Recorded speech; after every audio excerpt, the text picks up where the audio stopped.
esta noche seas tú, Señor, hablando en nuestras vidas, hablando en nuestro corazón, hablando a nuestras vidas de oración, Señor. Enséñanos a orar, Señor. Rogamos que cada estudio, a través de los hombres y mujeres que oraron, que quebrantaron su corazón, a través de, Señor, de tu oración maravillosa en el huerto de Getsemaní, podamos entender de lo profundo que es tener una oración de convicción, una oración que nos haga crecer, que sea una oración de enriquecedora, creciente, disciplinada, llena de pasión y de quebrantamiento en nuestras vidas. Lo pedimos en Cristo Jesús. Amén y amén. Muy bien. Lleve sus cargas o deje sus cargas al Señor. Ese es nuestro tema que veníamos desarrollando el viernes pasado. Y vamos al libro de Nehemías. Por favor, vayan al libro de Nehemías conmigo, porque allí estamos aprendiendo a orar con Nehemías. Nehemías tenía una carga muy grande en su corazón. Y yo creo que Nehemías esta noche nos puede ayudar a llevar esas cargas. Y él acudió al Señor, a Jehová, a Dios, con su carga. Y Nehemías tenía un corazón dolido por lo que estaba pasando. Y su oración es un modelo que nos ayuda a saber cómo manejar nuestras cargas. El modelo de oración que estamos viendo de Nehemías nos ayuda y nos enseña. Bien dijo los apóstoles: Maestro, enséñanos a orar. Bueno, el modelo de oración del Padre Nuestro es maravillosa, pero también hay otros modelos de oración que nos permiten centrar nuestra oración de una forma más eficaz, más eficiente y más sentida. Que no se vuelvan vanas repeticiones, palabras acomodadas y que ya tenemos en un cliché ya desarrolladas. No, sino que salgan de un corazón, pero de un modelo que permita hacer una oración que llegue como olor fragante a la presencia del Señor. Entonces vimos en la oración de Nehemías, ahí vamos al versículo capítulo 1, por favor. Nehemías estaba en Susa, en la capital del reino, allí de los medopersas, y estaba allí como esclavo, pero trabajaba como copero del rey Artajerjes, y allí estaba. ¿Qué había pasado? Bueno, el pueblo de Israel por sus pecados había sido llevado a Medopersia como esclavo, y había quedado un pequeño remanente en Jerusalén, pero ese remanente había quedado en la pobreza absoluta, el templo totalmente destruido, las puertas quemadas, todo estaba totalmente árido y la gente sobrevivía. Por lo tanto, había algo muy terrible en el corazón, porque Nehemías estaba en Medopersia, diríamos que en una buena posición, pero era esclavo, no tenía ningún derecho. Vivía bien, comía bien, tenía una buena comida, era copero del rey, consejero, porque el copero también era parte de la consejería del rey en esa época. No solo probaba la copa antes de que alguien lo envenenara, sino también daba un consejo, era un hombre sabio. Pero había un dolor en el corazón de Nehemías. Mira el versículo 4. Cuando oí estas palabras, me senté. Entonces, cuando alguien vino y le dijo: ¿sabes cómo están tus hermanos en Jerusalén? Mal. Sobreviven, están en una pobreza absoluta, no tienen gobierno civil, no hay gobierno levítico, es decir, no tenían la parte en cuanto al desarrollo de todo lo del ministerio del templo, en la adoración y los sacrificios a Jehová. Y dice que me senté y lloré, hice duelo por algunos días y ayuné y oré delante de Dios de los cielos. Mire cómo comienza el ejercicio de esta oración, teniendo a través de una aflicción de la vida, teniendo de un problema difícil, comienza a haber un proceso cuando dice que me senté, es decir, tomé el tiempo suficiente, lloré, un quebrantamiento de corazón e hice duelo. Significa un reposo de mis actividades que me afanan y me quitan el tiempo. Dice que hice duelo. Duelo significa es estar concentrado en lo que está pasando, en la aflicción, y ver a través del Espíritu Santo qué debo hacer y cómo lo debo hacer. Y por último, y oré delante de Dios de los cielos. Entonces, después de tener un corazón listo y preparado, comienza la oración. Versículo 5. Entonces vimos ahí desde el versículo 5 que vimos el viernes pasado. La oración comienza, estoy dando un pequeño resumen, la oración comienza reconociendo a Dios, es decir, concentró su atención en Dios, y eso es lo primero que debemos hacer en nuestra oración: concentre su atención en Dios, reconozca en Dios. ¿Y qué reconoció él? que Jehová era el Señor, inmutable y eterno, que Dios es el Dios de los cielos y Él reina allí, es soberano, que Dios es fuerte y grande, todopoderoso, Dios temible, temido por sus enemigos y reverenciado y honrado por los que le amamos. De tal manera que también al final dice que Él es el Dios que guarda el pacto fiel, guarda sus pactos o sus promesas. Pues bueno, eso es el primer paso dentro de la oración de modelo de Nehemías. Número 1, concentre su atención en Dios. Dele la honra y gloria a Dios, reconozca su poder, su soberanía, su amor y su gloria. Por eso el Padre Nuestro, decíamos que comenzaba en Lucas 11:2, dice que Padre Nuestro que estás en los cielos. Reconocemos todo su poder, toda su soberanía, toda su gloria en esa primera línea de Lucas 11:2. Entonces fíjense que el modelo que tenemos en Lucas, que el maestro nos lo dio, tiene que ver con el modelo que tiene Nehemías. No van en discordancia, van en concordancia, entrelazados. Bien dice, cuando Tomás vio al Señor Jesucristo, le dijo, Señor mío y Dios mío. ¿Recuerdan a Tomás cuando dijo el Señor, pon tu mano acá en mis heridas, pon tu mano en mi costado? Y Tomás dijo, oh Señor mío y Dios mío. Reconoció todo lo que era el Señor Jesucristo, el Dios grande y temible, todopoderoso. Muy bien, luego el versículos 6 y 7 vimos la segunda característica de la oración de Nehemías. Era, concéntrese en confesar. Entonces Nehemías comienza a confesar los pecados que cometieron contra Dios, su pueblo. Y mire cómo él fue tan específico y habla de cómo fue el pueblo con Dios, ahí en el versículo 6 y 7. Y él también se involucra en sus pecados, aunque él no estuvo en esos pecados, se involucra por identidad de su pueblo. Dice, ellos son judíos, yo soy judío, mi pueblo judío peco, yo soy judío, pues por extensión obviamente tengo que recibir las consecuencias. Entonces Nehemías dice, mira Señor, mira nuestro pecado. Y entonces él dice, detalla los pecados que cometieron ahí en el versículo 6 y 7. Y aunque él no fue probablemente culpable, era consciente de ese pecado y lo reconoce y enfrenta el pecado como una señal de estado espiritual sensible. Es muy importante que nosotros en nuestra oración siempre reconozcamos nuestros pecados. Es un orden muy, muy especial, porque yo no puedo entrar de una vez a decirle, Señor, necesito, te pido, te reclamo, te digo esto. No. Primero pongámonos en la posición que nos corresponde. Somos pecadores. Somos pecadores y seguimos pecando. Pero por la gracia de Dios fuimos justificados en Cristo Jesús y reconciliados con el Padre a través de su sangre preciosa. Pero por eso dice 1 Juan 1:8, el que dice que no ha cometido pecado, pues es mentiroso. Si dice que no ha pecado, es mentiroso. Todos pecamos en 1 Juan 1:18, del 8 al 10. Bueno, muy bien. Hasta ahí teníamos nuestro repaso y vamos a la tercera característica de esta oración. Y esta tercera característica en el versículo 8, vayan conmigo ahí en Nehemías capítulo 1, versículo 8. Entonces ya vimos dos características.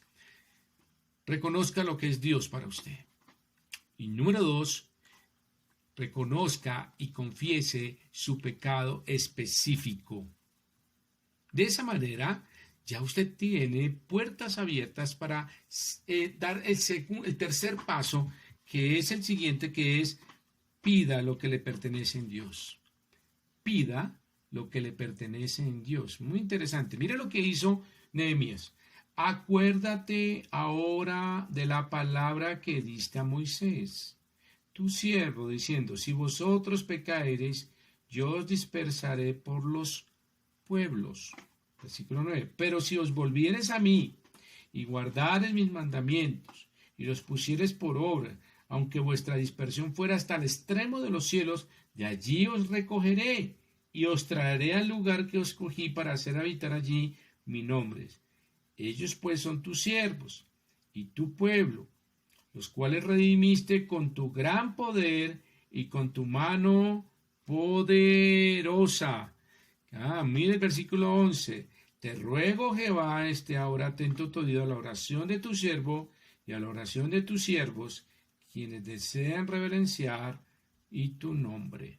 Y concede ahora buen éxito a tu siervo. Hasta ahí. Muy bien. Miren cómo Nehemías ya vemos lo que él pide, versículo 9, y lo primero que hace en el versículo 9 es recordando las promesas. Dice, tú has dicho lo siguiente, pero si os volvieras a mí y guardares. Entonces, Nehemías simplemente recuerda que si nos alejamos, versículo 9 dice, acuérdate ahora de la palabra diciendo, si vosotros pecares os dispersaré. Entonces, primero dice Nehemías, sí, Señor, tú dijiste algo, si pecamos, nos separas, nos disciplinas, pero si nos volvemos, tú has prometido que nos recogerás y nos vas a restaurar. Entonces, mira interesante que él pide lo que pertenece en Dios. Y no es malo hacerlo. Habla de la relación del pueblo con Dios, ahí en el versículo 10. Mire cómo habla de que ellos son los siervos. Y habla de las obras de Dios en el pasado, cómo Dios fue de bueno con ellos. Mira el versículo 10. Ellos pues son tus siervos y tu pueblo, los cuales redimiste con tu gran poder y tu mano poderosa.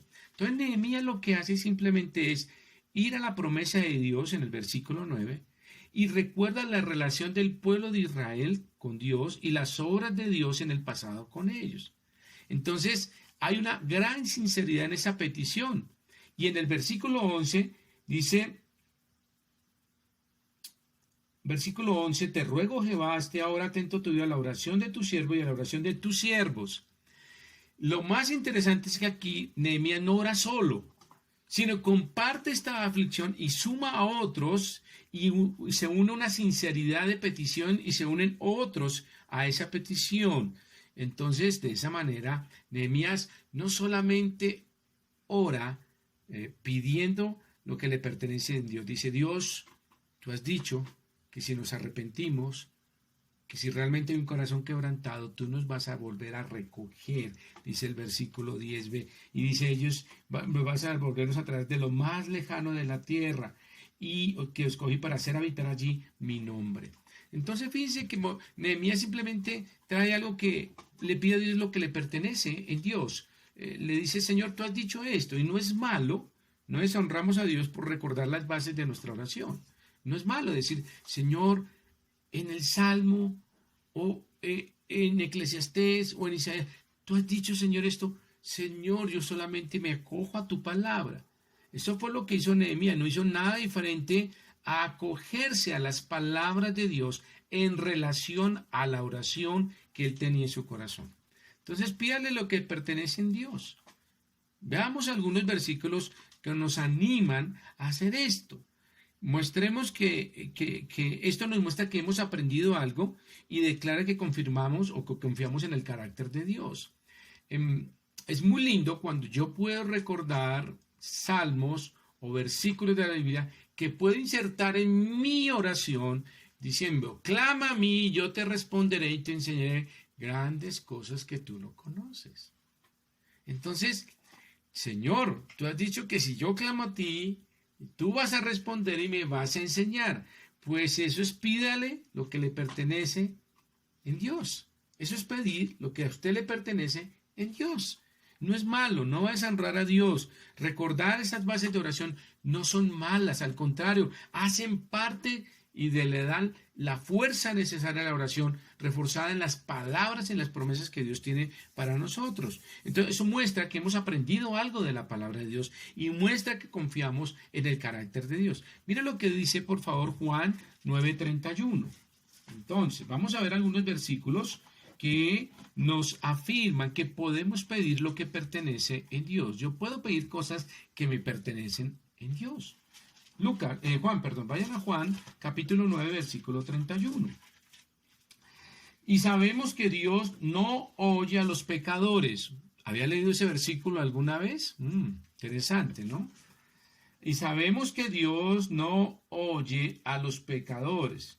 Pero si alguno es temeroso de Dios y hace su voluntad, a ese oye.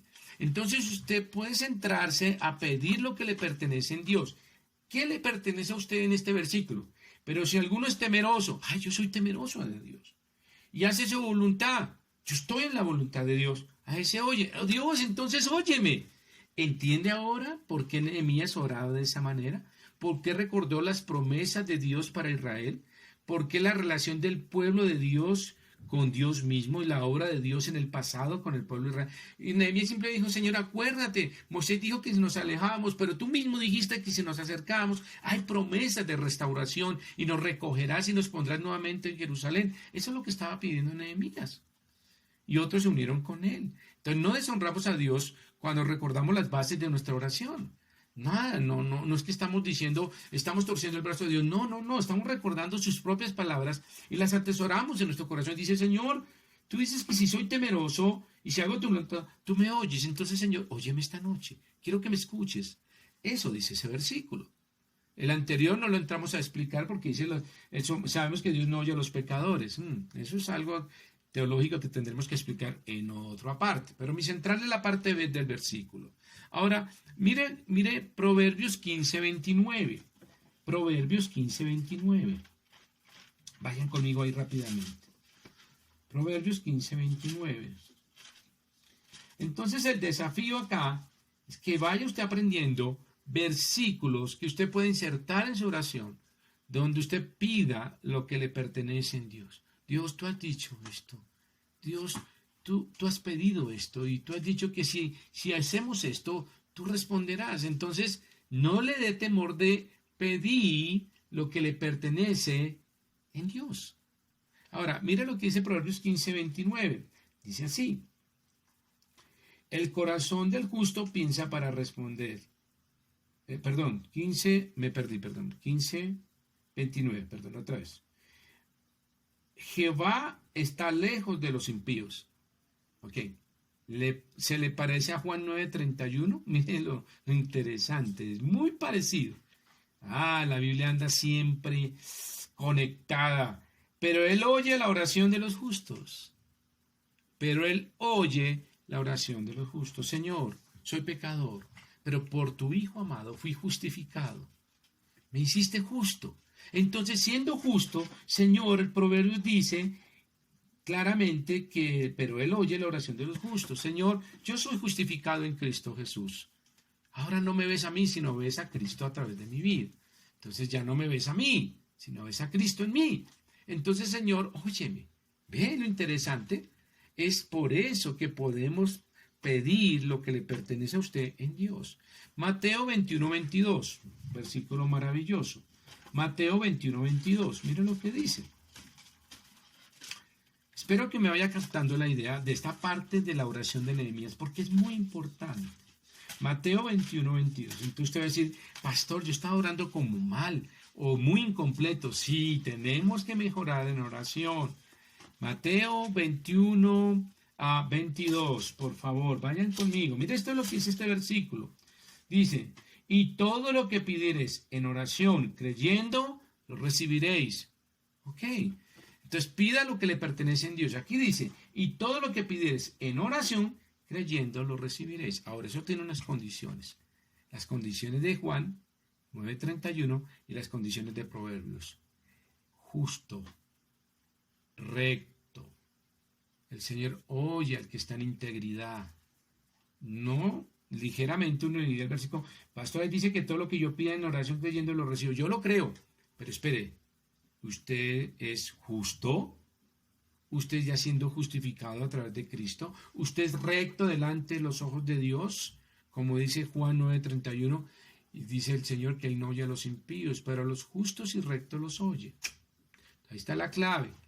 Este versículo 22, usted puede pedir lo que le pertenece a Dios. Dice, Señor, tú dices que yo puedo pedir en oración creyendo y lo voy a recibir. Muy bien, son palabras del Señor Jesucristo, pero condicionadas a nuestra vida de integridad y nuestra vida de relación con Jesucristo. No es tan ligero llegar y decir, yo pido y creo, y ahí dice que lo voy a recibir, y yo lo creo, y lo decido, y lo hago, y lo piso, y lo subo, y lo bajo. No funciona de esa manera. Funciona de cómo es mi vida en relación como Nehemías lo hizo. Señor, mira mi confesión. Señor, recuerda que tú dijiste esto a tu pueblo. Señor, ahora quiero pedirlo en oración humilde, que tú recuerdes tus promesas en ese sentido. Eso quiere decir que hemos aprendido algo en oración y confirma que confiamos en el carácter de Dios. Todo lo que pidamos, dice este versículo, lo recibiréis creyendo. Pero hay más que creer. Es quién está detrás de ese creer. Mi vida, mi carácter. Muy bien, pero mire, son promesas que el Señor dice. Si nosotros, todo lo que pidiereis en oración creyendo, lo recibiréis. Eso es una promesa del Señor. Nadie me la puede cambiar, nadie me la puede quitar. Entonces, si yo creo y hago una oración sentida, lo voy a recibir en la voluntad de Dios. Muy bien, Santiago 5:16. Vayan a Santiago 5:16. Santiago 5:16. En Santiago 5:16 dice lo siguiente, mire.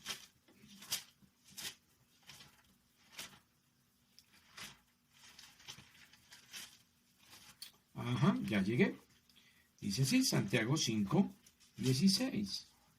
Confesaos vuestras ofensas unos a otros, llorad unos por otros, para que seáis sanados. La oración eficaz del justo puede mucho. Miren que este versículo nos anima, que hemos aprendido algo. ¿Qué aprendimos? Que la oración eficaz, dice la oración eficaz del justo, puede mucho. Entonces, por eso puedo reclamar lo que me pertenece en Dios. Dice, la oración eficaz, bien hecha, bien estructurada, como debe ser del justo. Entonces, la oración eficaz, la oración que tiene un objetivo claro, una estructura clara, una forma de ser. Por eso los apóstoles dijeron, Señor, enséñanos, porque nuestra oración no es eficaz. Van a repetición, aprendimos por tradición, oramos muy simplistas. Gracias, Señor, por todo lo que nos has dado y gracias, Señor, por todas las respuestas. Amén. Eso no es una oración. Eso es, perdónenme, eso es un brochazo de oración. Es como coger y meter todo en una bolsa. Señor, te pido por todas mis necesidades. ¿Cuáles? Te pido, Señor, que perdones mis pecados. ¿Cuáles? Te pido, Señor, que yo te honro por lo que eres. ¿Pero qué es? Entonces, tenemos que saber que la oración eficaz, Señor, enséñame a orar, bien hecha, de un corazón como el de Nehemías, que escuchó la noticia, se sentó, meditó, lloró, hizo duelo y luego oró. Eso es. Y una oración que comienza eficaz es cuando comienza a estructurarse antes de. Y ya cuando llego a la oración y encuentro a un Dios soberano al cual honro, a un Dios al cual confieso mis pecados y al cual le digo, Señor, yo quiero que tú recuerdes que tú me prometiste que si yo creo, tú vas a responderme. Tú me vas a oír si yo soy justo de corazón. Y empiezo a pegarme a esas promesas y a hacerlas mías propias. Y Señor, escúchame, escucha mi oración. Y Santiago dice, la oración eficaz del justo. Del justo. Tiene que haber una preparación en mi vida personal y en mi corazón. Puede mucho. Puede mucho.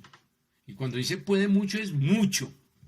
Si tu fe fuera como un granito de mostaza, le dirías a este monte, pásate allí. Pero no es mi fe, sino mi fe en quién, en Jesucristo, que puede hacer ese milagro. No soy yo.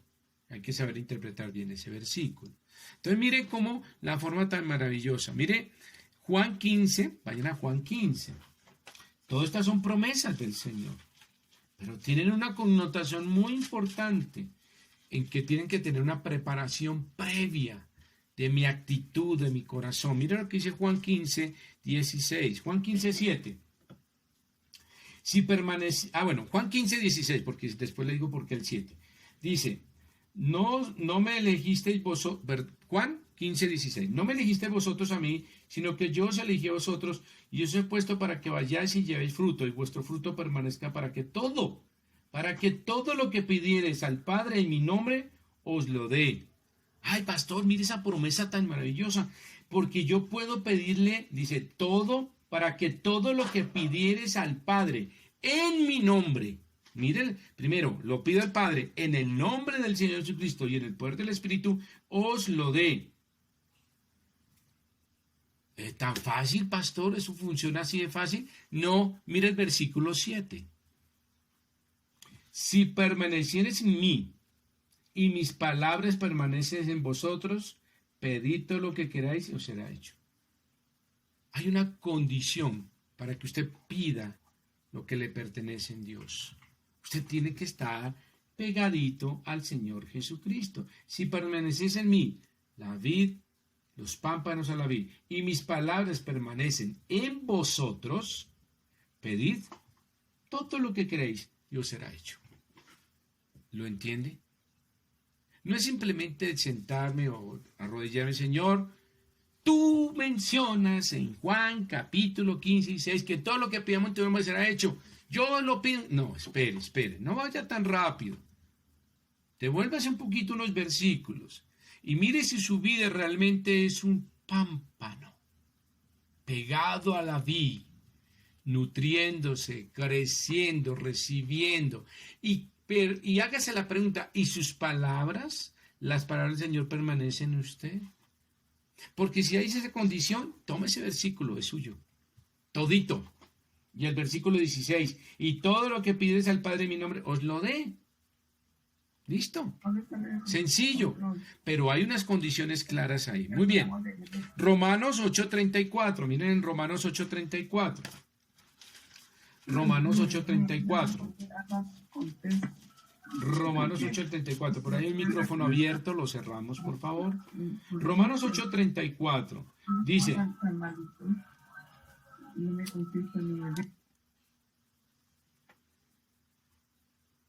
¿quién es el que condenará? Cristo es el que murió, más aún el que también resucitó, el que además está a la diestra de Dios, el que también intercede por nosotros.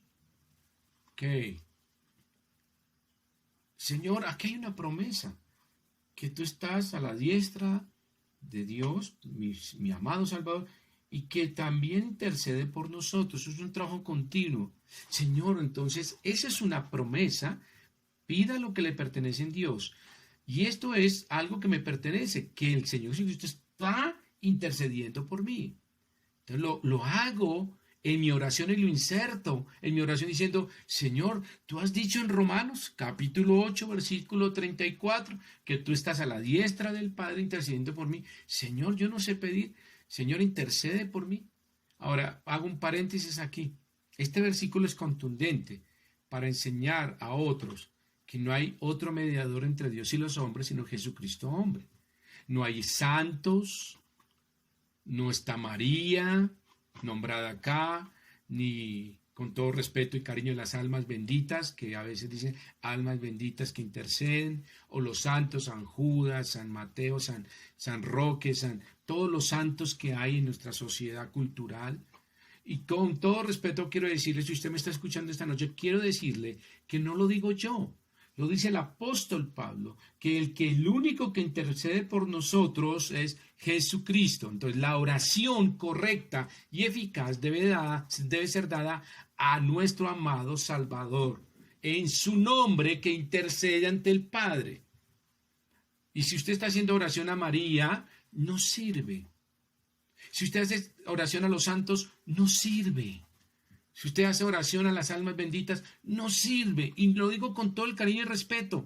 Lo estoy diciendo porque dice la palabra de Dios que conoceréis la verdad y la verdad os hará libres. Quiero hacerle libre de ese error doctrinal en su vida, cultural o de hábito, o fui enseñado así en mi casa. La palabra de Dios es clara en decirlo. El único que intercede por nosotros es nuestro amado Salvador, quien murió en la cruz por sus pecados y mis pecados. Entonces mire cómo hemos encontrado versículos donde podemos pedir lo que nos pertenece en Dios.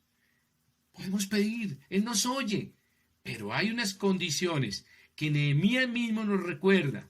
Lloré, hice luto, me quebranté y ayuné, y luego sí oré. Y ahí vamos con Nehemías. Muy bien. Entonces, ahora sí, vamos al cuarto punto. Ahora sí, vamos a Nehemías, vamos otra vez a Nehemías. Nehemías, capítulo 1, vuelvan ahí conmigo.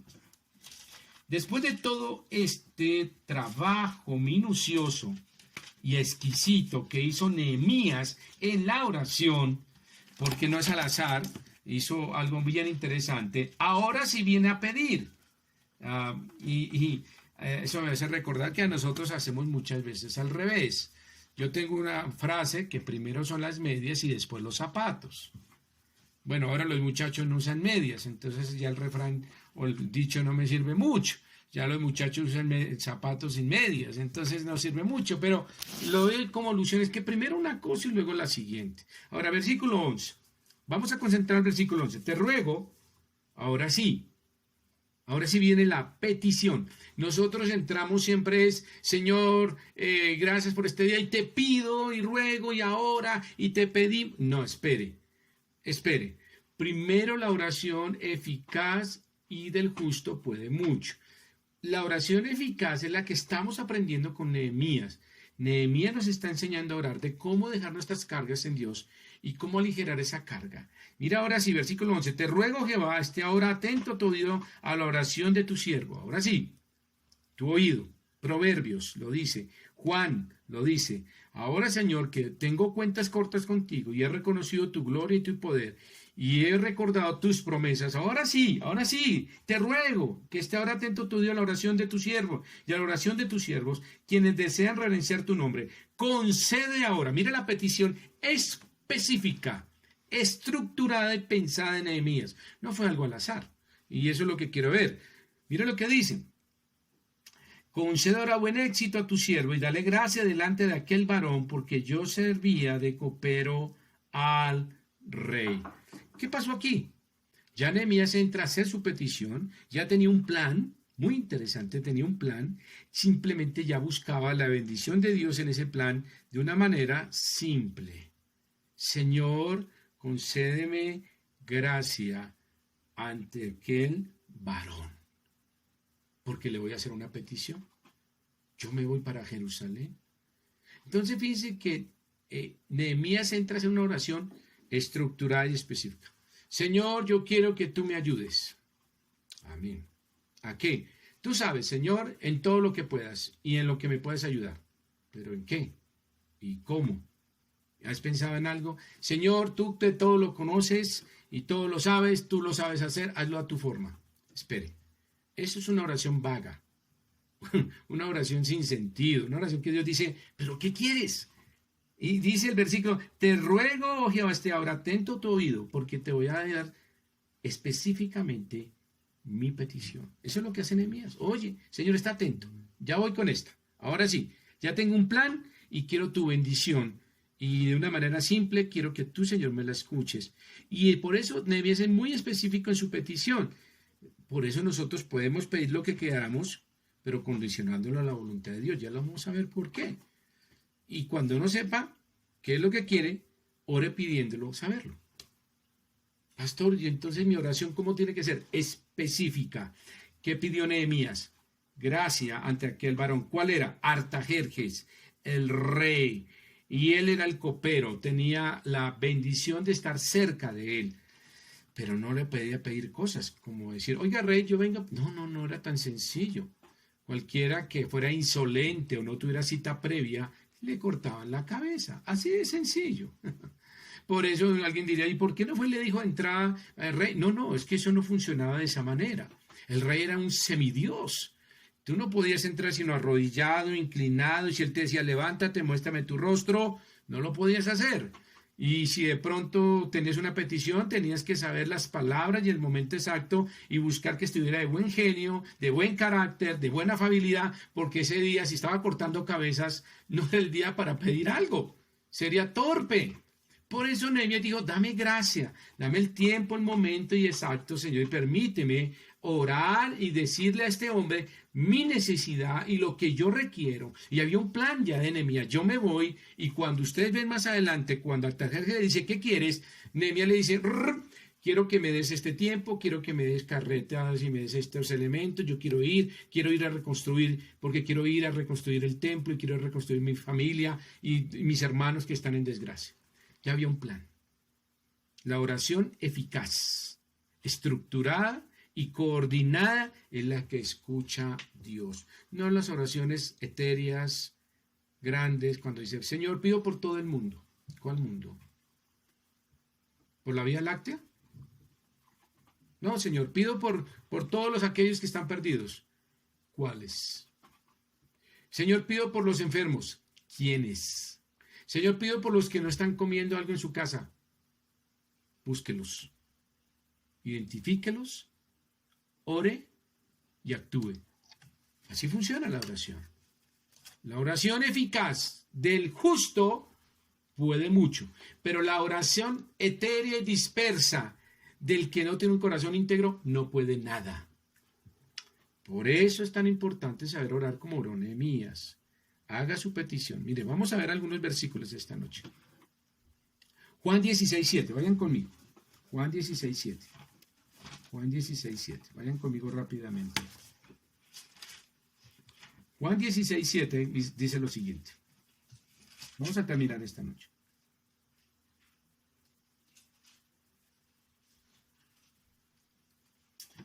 Juan 16:7. Pero yo os digo la verdad, os conviene que yo me vaya, porque si no me fuere, el Consolador no vendría a vosotros, mas si no me fuere, os lo enviaré. ¿Cuál es el tema acá? Pastor, yo no sé orar muy bien, ¿qué debo hacer? Ya el maestro no está, ¿es cierto? Los apóstoles dijeron, maestro, enséñanos a orar, ¿ahora qué hago?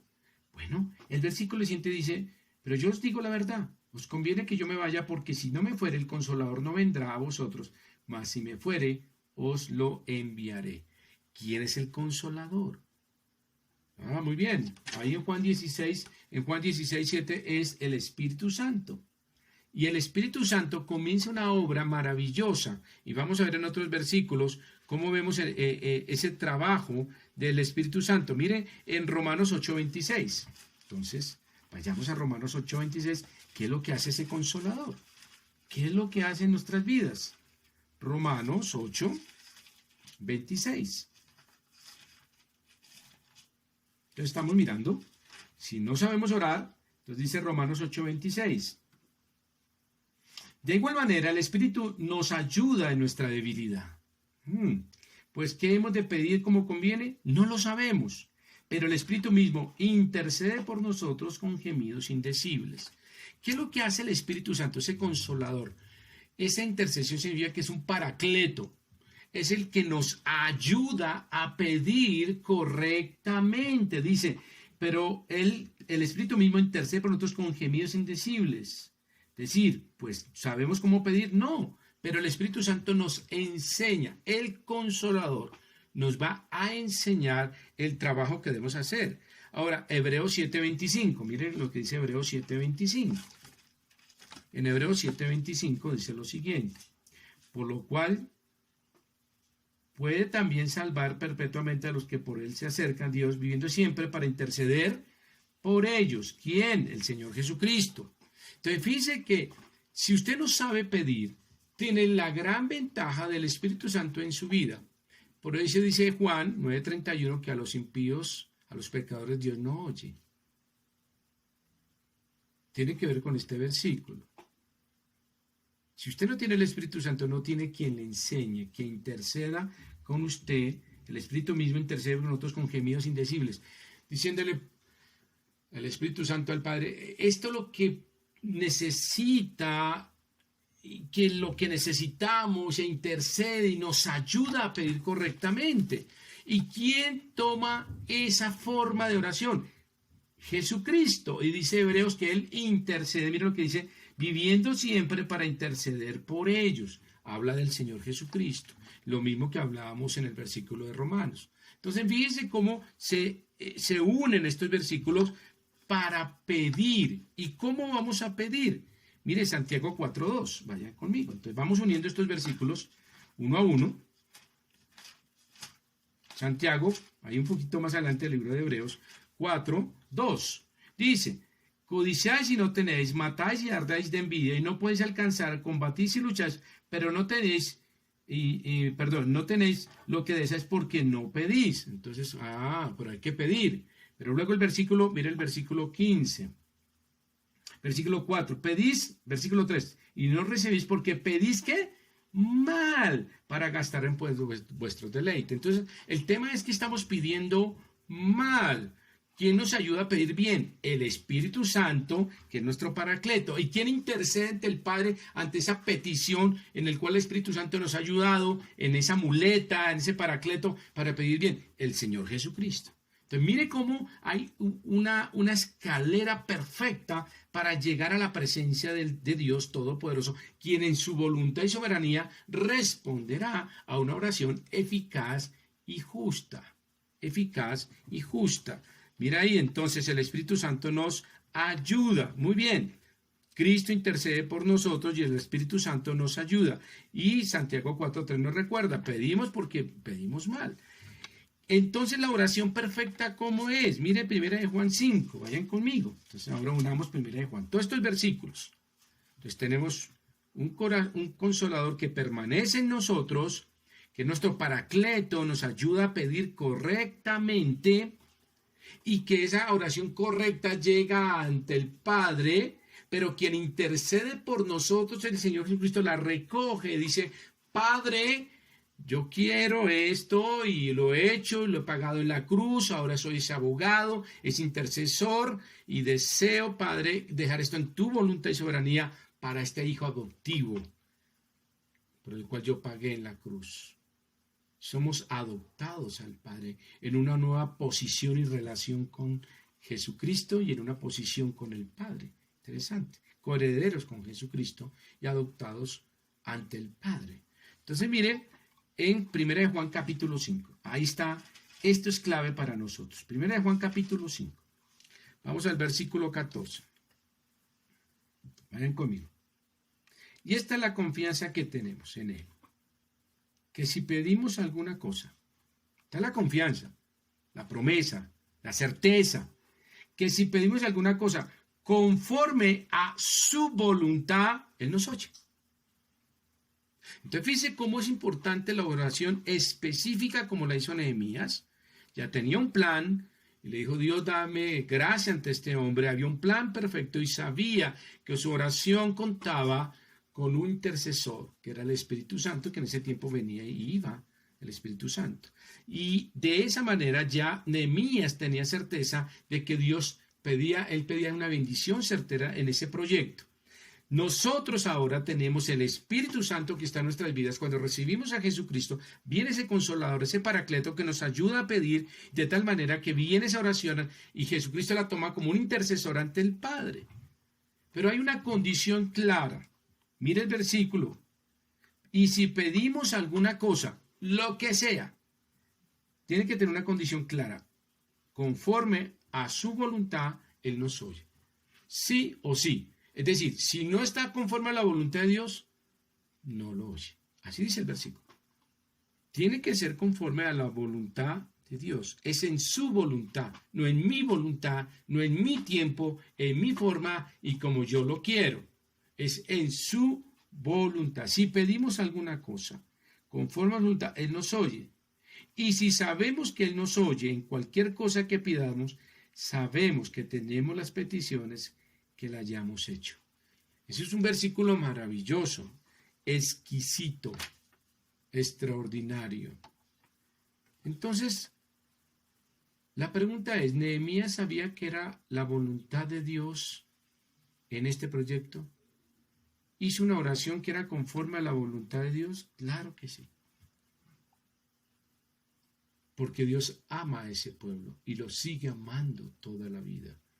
Y Nehemías sabía que lo que había en su corazón era la voluntad de Dios. ¿Qué hay en su corazón? Sus peticiones son parte de la voluntad de Dios. Lo que usted quiere en su vida hace parte de la voluntad de Dios. Si es así, el versículo 14, él dice, Él nos oye. Él nos oye. Porque si pedimos para nuestros deleites, como dice Santiago, para nuestros propios proyectos de vida, para nuestros gustos, pedimos mal. Pedimos mal. No debemos pedir de esa manera. Y Santiago, ahí en Santiago, vayan conmigo, terminemos ahí en Santiago. Una ese versículo, Santiago capítulo 4. Ahí conmigo, Santiago, versículo 15. En lugar de lo cual deberíamos decir, si el Señor quiere, viviremos o haremos esto o aquello. Ahí está. Una ese versículo con 1 Juan 5:14. Todo sea en su voluntad. El versículo me encanta. Si el Señor quiere, viviremos y haremos esto o aquello. Solamente si está dentro de la voluntad de Dios. Nuestras oraciones tienen que ser específicas dentro de la voluntad de Dios. Practique, es mi desafío, el modelo de oración de Nehemías, hasta que venga la respuesta o la carga se vuelva ligera. Amado Padre, gracias damos, Señor, esta noche por tu palabra. Te rogamos, Señor, que aprendamos a tener una oración eficaz, que salga de un corazón justo. Porque tú has dicho, Señor, y pido en recordar lo que es mío en tu palabra. Esa oración puede mucho. Que así sea en mi vida, Señor, cada día. Que mi oración sea una oración donde reconozca tu poder y tu gloria. Una oración donde reconozca mi pecado. Una oración donde pueda pedir lo que tú has dado a mi vida. Las promesas maravillosas de la oración. Y una oración que sea específica, que te honre, que te glorifique, que sea bajo tu voluntad y tu dirección. Porque una oración que está bajo tu voluntad, tú la oyes, Señor. Tú la escuchas y respondes. Todo lo que pidieres a mi Padre en mi nombre, Él os lo dará. Señor, a eso, Señor, me abrazo y me acojo a tus palabras maravillosas, siempre que sea tu voluntad. Lo pedimos en Cristo Jesús. Amén y amén.